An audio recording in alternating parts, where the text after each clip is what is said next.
Smoking a Dutch in this video. Georgia's in an interesting situation. They're on the same trajectory as Arizona in terms of becoming a blue state all the way. Arizona now has 2 Democratic senators, and Joe Biden has just won the presidential race there in a general election, shifting that state towards the left dramatically. And now the same thing is happening in the state of Georgia, the same state that Donald Trump wants a number of recounts in. He can't accept that he's lost there in the great state of Georgia. It was once a staunch Republican state, but you've been seeing districts leading up to this point flipping towards the Democrats. Jon Ossoff, who is now running for the U.S. Senate there, the seat that he once ran for, he had lost. Lucy McBeth comes in right behind him, and she flips that seat, winning it, a black woman. So now Georgia in the situation of becoming entirely a Democratic state in terms of a federal sense with the U.S. senators and then obviously the presidential election.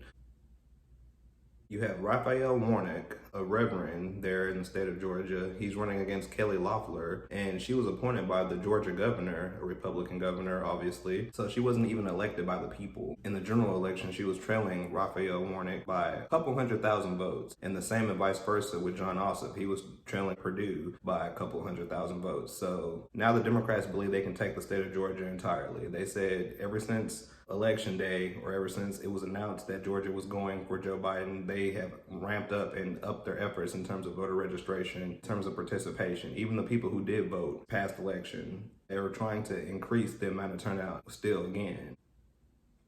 The fate of the U.S. Senate lies on these 2 seats there in Georgia. From all accounts, it's looking as if the Democrats can do it. It's looking as if they can shift Georgia all the way towards them, at least at this point in time.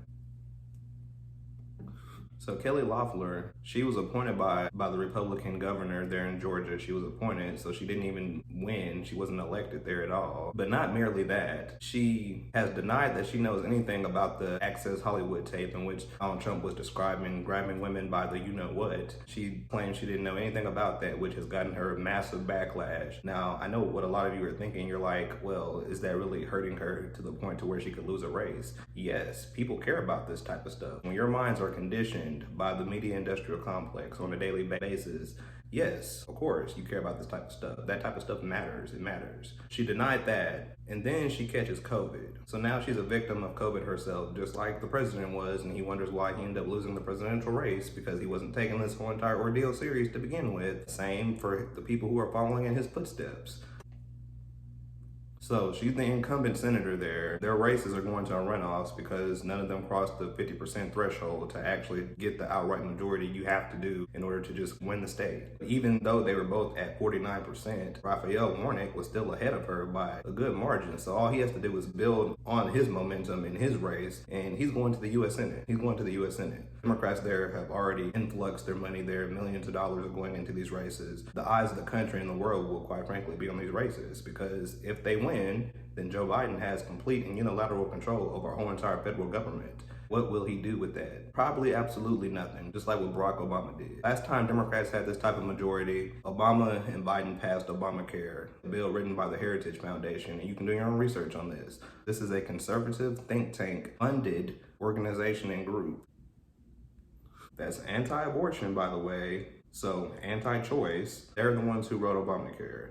Democrats are about to be in the same situation again. They're about to have unilateral control of the whole entire federal government. What are they going to do with it? Is Joe actually going to pass a $15 minimum wage? Is Joe actually going to reduce student loan debt? Is Joe actually going to start to transition us to a clean energy sector and clean environment for our children and offspring to grow up in?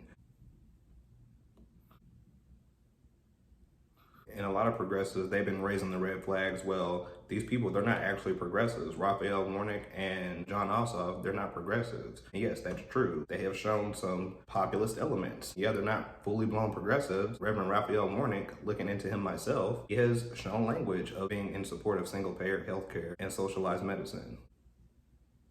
Raphael Warnock, he's in a better position than Jon Ossoff. Jon Ossoff, he was trailing Perdue by a couple 100,000 votes. Democrats, they have to really ramp up the efforts with him in terms of voter registration, get him to catch up and to eventually surpass him in that type of threshold. With the influx of dollars that are about to roll into the state of Georgia, and with the immense amount of media coverage that they're about to get, and with Joe winning the presidency, winning there in the state of Georgia, winning in the places to where they know they got to win, to where they know they got to run up the numbers, essentially Joe has given them a blueprint on how to win the state Raphael Warnock has shown that he's already doing it, can do it. He just has to add on, and he's perfectly fine. And Jon Ossoff has to follow the roadmap that Biden left for him. I believe Raphael Warnock, he will end up winning by a good margin, not necessarily a comfortable margin, but maybe perhaps by 1% to 2%, maybe.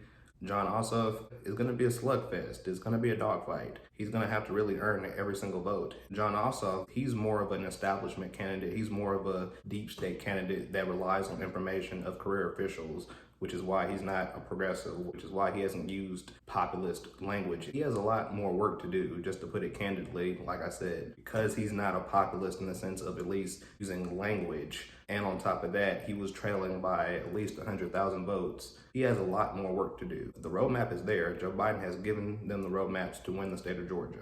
You just have to go in these places, run up the numbers in these urban epicenters to where you know you can perform well in, you know you're supposed to perform well in, not just these places, but obviously all across the state in your rural communities and areas. At least keep the margin slim, not just get blown out there and fucked.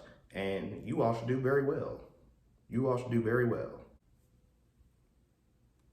If Biden were a true populist, if he were a true progressive populist, he would go and campaign in the state of Georgia and really try to help them run up the numbers there, really try to get to victory to solidify his unilateral control of the federal government. That's what I would advise Biden to do. If that doesn't happen, and we do have a divided government with a split Senate and a split House, Americans are really going to hurt. They're really going to go through hell through the next 4 years, and only God knows what will happen at that point. But at least with Biden, he will at least knock on the door of what true progressives and populists in this country want to see.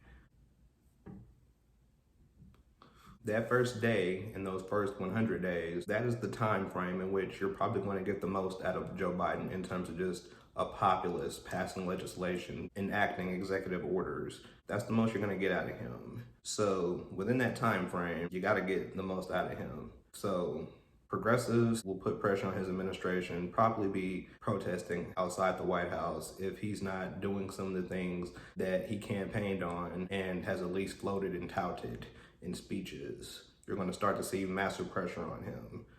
So I advise Biden to listen. Unless you want to look like LBJ in 1968, I advise you to listen. The people he's putting in his cabinet, they're all deep state operatives. They're all people who have been a part of the military-industrial complex, people who have been in Washington for decades, people who have served in presidential administrations already. So people who already know business as usual politics, people who understand cronyism in terms of a political sense, warmongers, and the elite establishment class. That's who these people represent. Don't forget to like, subscribe, comment, and share.